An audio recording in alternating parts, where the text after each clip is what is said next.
Hello, Blue Army, and welcome back to the Blue Army podcast, episode 29, as we talk about Luca Moretti remain as an Eel, despite being linked to the Newcastle Knights.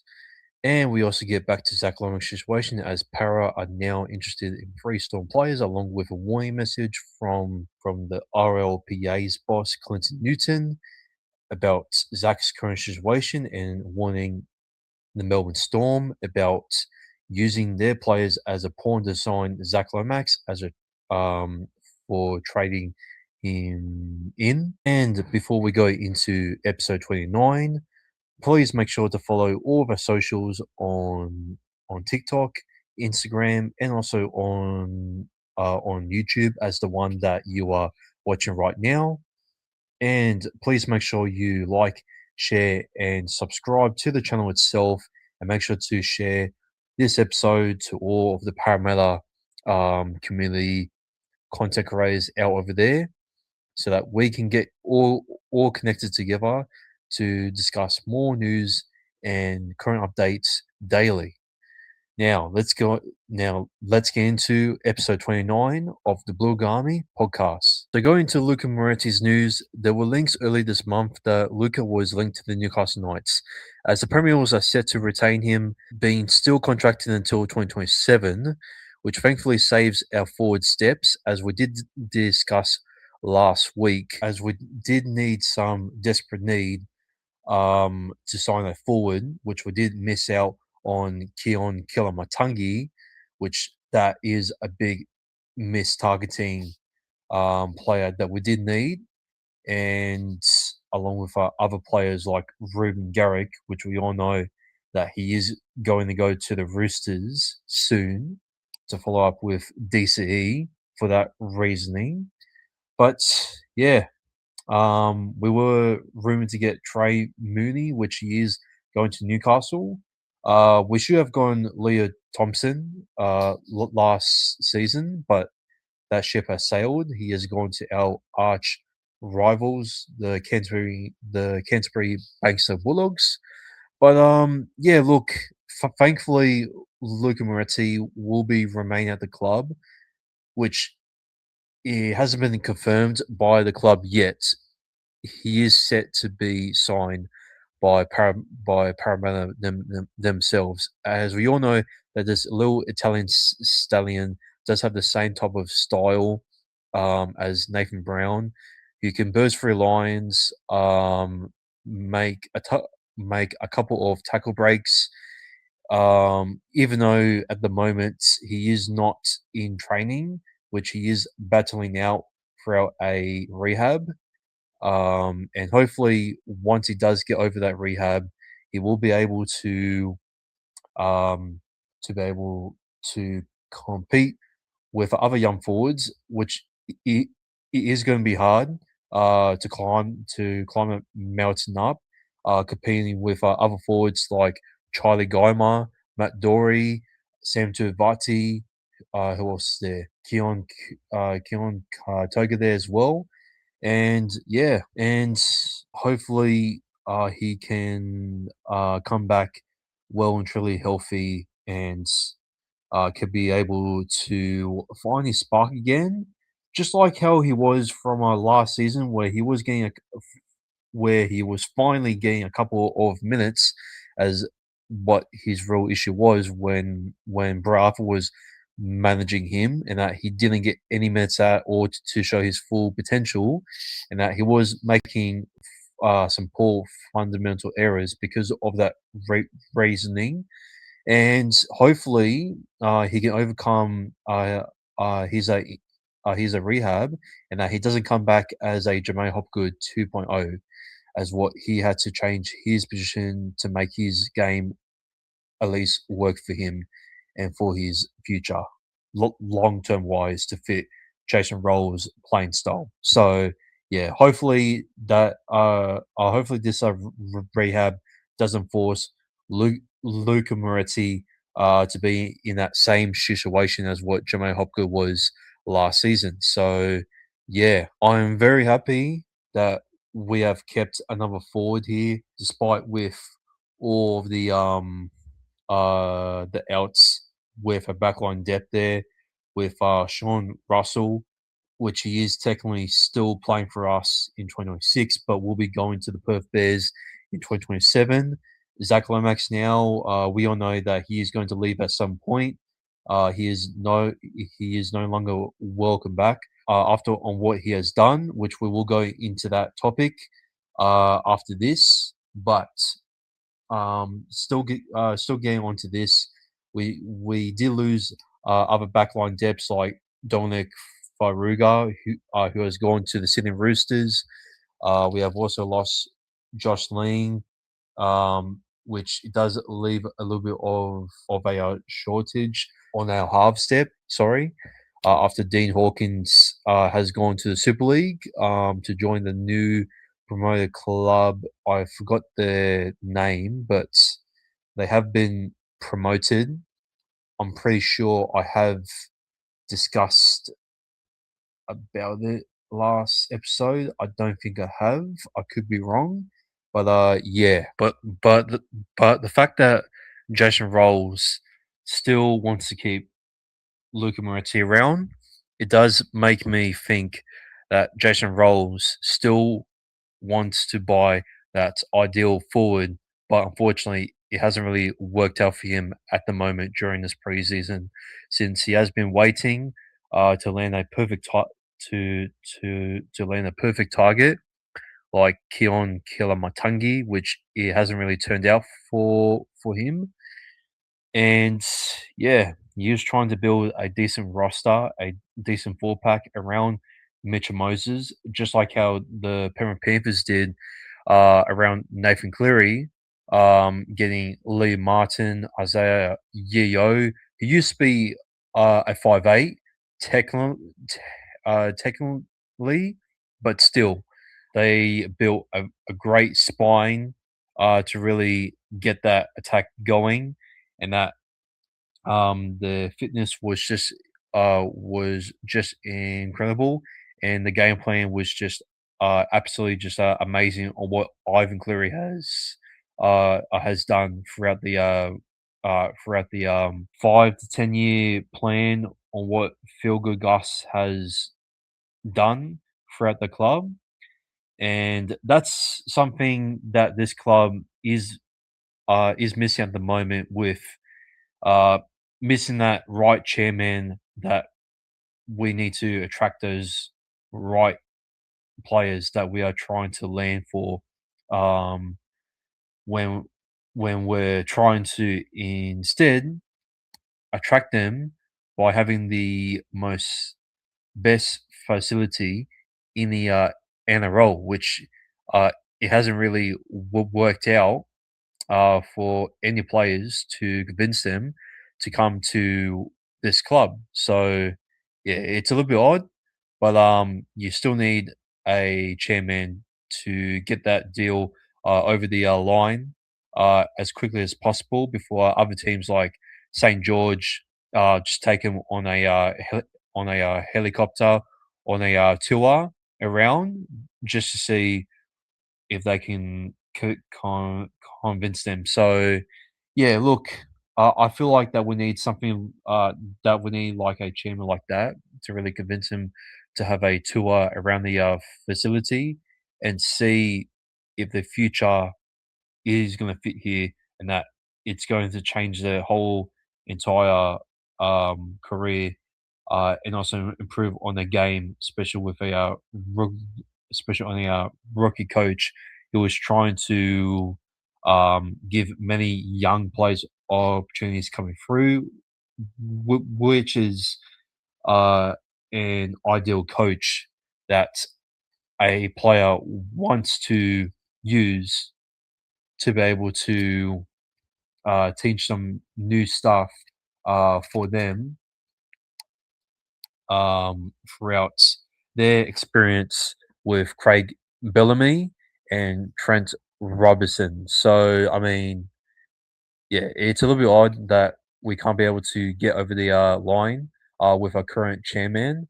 but we'll see on what this club has to fix on to be able to convince other forwards to come through over here. But fa- thankfully for now, we can keep our young forwards like the little Italian stallion himself, and hopefully he will be that next Nathan Brown, or it could be Charlie Geimer.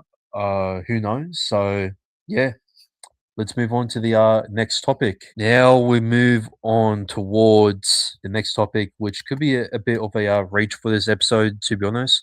We are unfortunately talking about Zach Lomax. I know that everybody is sick and tired of talking about this whole Zach Lomax saga thing going on with the Melbourne Storm, and now with Jason Saratinos just trying to, with Jim Saratinos now getting involved and having his say about the club being disadvantaged by Zach Lomax hiring a former Israel Folau lawyer to put out a court thing to fight for his rights. Sorry, to be able to be released to go to the Mill Storm without any trades coming back, without any deal to come back for his value. So yeah, but anyways, hopefully this will be the last ever time, or I think this will be the second last time. Hopefully this whole deal can get over the line, and that we don't have to hear this whole court thing with Zach Lomax and the club itself, and that this whole entire saga can finally come to an end, and that we would never have to hear this absolute scumbag, this absolute rat himself, this absolute rodent ever again. Because I cannot believe that he left St. George and he was about to backflip on us originally, but then he said, "Nah, stuff St. George. Then they're not going to keep me on the wing. I want to play as a center." So that's what he did, and then Jason Rolls sorted out his right position, and then he put him onto the wing, and he did quite well despite after Origin he just gone pretty off. And maybe that's a reason why he wanted to leave in the first place, to look for money elsewhere. That's why he just didn't want to improve his game over there. So yeah, I'm pretty sure the players hearing about this, I don't think most of them care. To be honest, I think they're mostly focusing on themselves. To be honest, but yeah, some are saying that they are a little bit disappointed with his attitude throughout this whole entire situation. So yeah, it's just very disappointing that he has to jump. He has to jump to St George, where he only ends up a year in this contract, and then he decides to say, "On stuff you all, you haven't done me any favors. I'm going to look elsewhere, somewhere better." After just being so promising, and yeah, he just turned out to be a little bit of a flop, a little bit. And he was, in my opinion, a player that needed to improve in 2026, which in his eyes, he didn't want to improve. He just wanted to get paid better money, and yeah, that's probably the reason why most of the games, especially after Origin, he just saw himself. Well, I won myself a series, even though I stuffed up with me goal kicking there, especially for this club. That I just wanted to stay here and just get a couple of meat pies and just get the bag and just play the I am celebrity, get me out of here card. So that's what he has done, and he just continues on just to keep on doing it. And now with Melbourne being involved, the boss RLPA has something to say about them using the players as a horsing trade to get this deal through the line.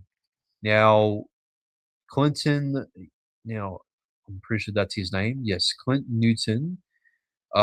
He has quoted, "That's for them to obviously work through and hopefully resolve.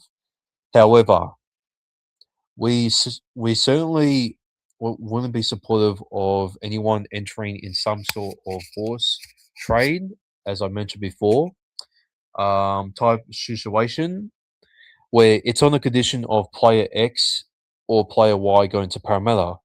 That's something that we would encourage or support. Now, I think the Storm are now trying to fight to get Zach Lomax, of course, without losing more players, especially losing Katoa for the whole entire season, which could be costly for finally reaching their fifth premiership since 2020. And also, statistically, when Cameron Smith has retired, they have made a couple of grand finals. They made the grand final in 2024. They lost that one to Penrith, and now they lost the most recent one to the Brisbane Broncos. So um, it looks like that they can't have any premiership success without Cameron Smith, and that's a fact. And I think Craig Bellamy has to look at that, saying that look, he's done his time. He's won the premierships, even though he has been involved uh, in a couple of cheating scandals throughout 2007, and obviously the one with us in 2009 that we don't talk about too much. So yeah, let's give a little bit hush hush. That's a story for another day. But yeah, he also said, I'm pretty sure um, that's pretty sure he says something else. He is also hopeful that Melbourne are well aware of the process that the principles and agreements will be sorted without no dramas. So, which at which at which at the moment it isn't really working out for Zach Lomax and for either club. So yeah. It's just getting more chaotic for them and also for the future for the three players. Is Yuta Kamanu going to return to his original club?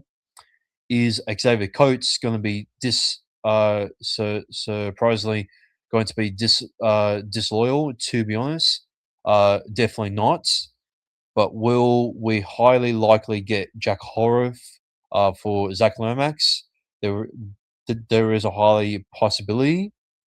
But I would have gone for Grant Anderson if it was still at the Melbourne, if it was still at the Melbourne Storm, which he is now at the Brisbane Broncos, which that's a little bit of a bugger.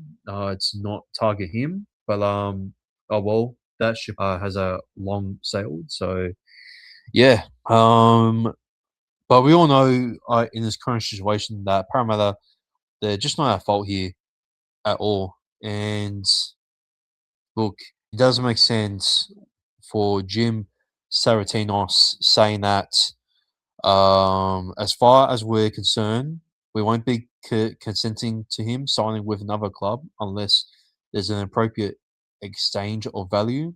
We have had a representative player leave a roster who now wants to join another club roster, which sends a clear message that Saratinos won't be disadvantaged from a player that he agreed to not sign to another NRL club, but now Melbourne will be forcing for a trade, which makes his whole rule and contracts, including the crazy 1 year deal, with the Broncos that we have done with Jonah Pizzett, the NRL, in my opinion, guys, really need to fix up their own crap with the whole contact with the whole contract mess going on at the moment with players being disloyal to them and just not agreed to them and just not sticking to them. You know, so it's all about money these days. It's all freaking just scripted with the whole media and this and that. Like that's what Peter Verlandy mostly cares about. He doesn't care about fixing the rules. He doesn't care about bringing back the culture on how it used to be, bringing back the big hits and this and that, making it look a little much more softer. And yes, I know that there are has been concerns in the past with the whole concussion issues and that, but still, like it's still just it's still just really just messed up on how Peter Verlandis is just letting this um rage on and just dragging on for another few days now, and hopefully in the coming days, hopefully coming in the next coming days, that this whole situation will come to an end, and that this whole core thing doesn't go ahead. Hopefully, because if it does, then we do really need to ask some serious. We do really need to ask some serious questions about what Clinton Newton has been trying to manage, or what he has really done with the whole contract thing. I'm not sure if he's in charge of it or someone else. But yeah, they really need to fix up their contract deals, because at the moment the whole rules for this whole contract thing for the last 5 to 6 years has not been working at all. The contracts in the NRL are completely dead, and they don't even make sense anymore. There are no contracts for NRL players anymore. It's completely just a dead, and the whole culture just it's a complete mess, and it's just it, and it's just retarded. In my opinion, like you get random players making this 1 year deal, 30 millions. Like, why is it always us? For 30 million deal for Dylan Brown to leave. Now Jonah Pizzett, 1 year deal. Oh no, he's only going to join us for 1 year and then he's going straight to the Broncos. Now Zach Lomax wants to leave. Oh, now we have to have a trade. Like, why does it always have to happen to us? Like, why? It's not fair. Like, especially when a club is trying to build on the foundation and they're trying to keep all of the young players, but they can't keep all of these experienced players that have been so loyal. And then there's talks about them saying that, oh, we don't like what Jason Rolls is doing at the moment. Fair enough, but like still, it's just not fair on the club itself on what they're trying to build, especially what Chase Rolls is doing. But hey, look, guys, look, um, this is what the rebuild that this club needs to do, and there's going to be so much haters saying that, oh, this is now the downfall of the Premier Eels. Jason Rolls is failing to rebuild the club.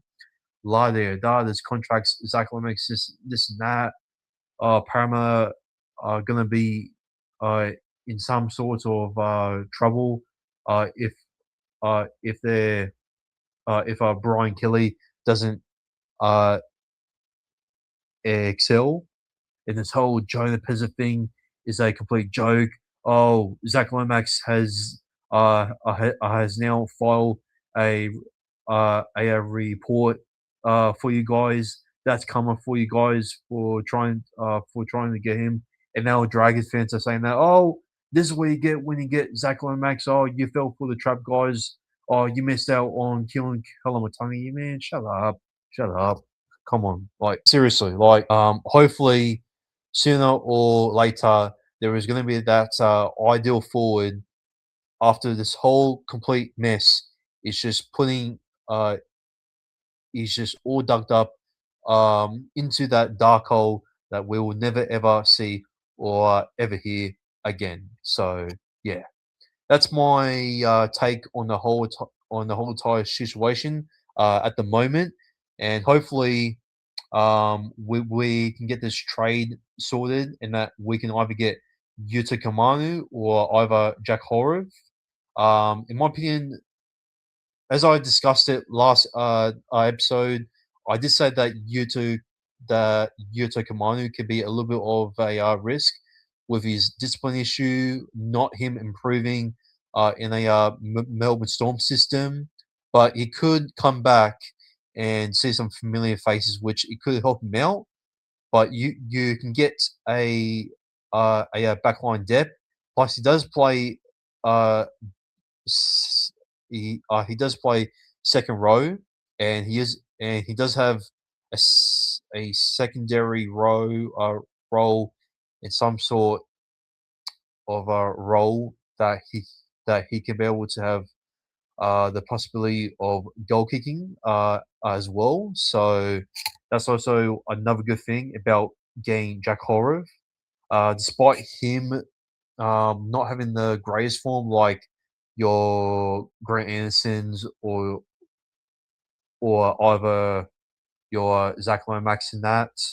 But hey, look, we'll see on how it goes, I guess. And yeah, that's it for episode 29. I know this episode was a little bit short, but hey, I do have a quick announcement to make.